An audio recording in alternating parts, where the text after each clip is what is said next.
I'm Steve Kramer. I'm a Florida family law and divorce attorney, and I want to tell you a story about a client of mine. I represented her and we were in the middle of a divorce, and we'd actually just mediated and settled the case, and she entered into a parenting plan with the husband. And immediately after that, almost a couple days later, he disappeared with the child. Basically kidnapped the child, disappeared, cut off all communication. She couldn't get a hold of him. She's beside herself in our office, bearing her soul, just really in despair. And the question is, what do we do? What do you do in a situation like that? And here's what we did.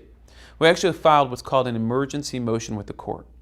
And we asked the court to enter what's called a pickup order. And that's an order for the police to actually pick up the child and return the child to the custody of the mother. And generally in Florida, we don't have custody. But in a situation like this, where one of the parents disappears with the child and where he's totally incommunicado, which is a fancy word for you can't get a hold of him, then the court can resort to measures like this to make sure that we get the child back where the child's supposed to be, and to make sure that the other parent doesn't disappear and kidnap that child. Now, it worked out well for my client. We were able to get the child back, and then actually later we were able to go in front of the court and address the husband's conduct with the court. And there were some consequences for the husband relating to that.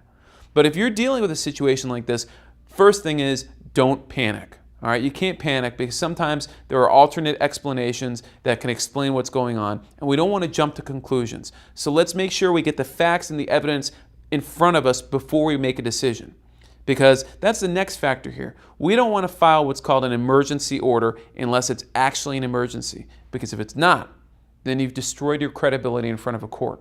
And sometimes the court will no longer look at you the same way. And sometimes they will tell you you can never file an emergency order with that court ever again, because you broke the rules, because you cried wolf essentially. So we want to make sure that we have everything in front of us, all the evidence, that we do the emergency order the right way, and we make sure it's actually an emergency, and then that we have the proper follow through, that we make sure that we coordinate with law enforcement and try to resolve it peacefully in a way that doesn't involve law enforcement if possible. And I'm telling you this because I've seen the issues. I've been on both sides of the table in family law cases over and over again. And if you're dealing with a case like this, or any family law case, it's important to have good advice and a good attorney to help you out. And I'd love to talk with you. Pick up the phone, give us a call, sit down with one of us. We'd be glad to talk with you. I'm Steve Kramer. Thanks for watching.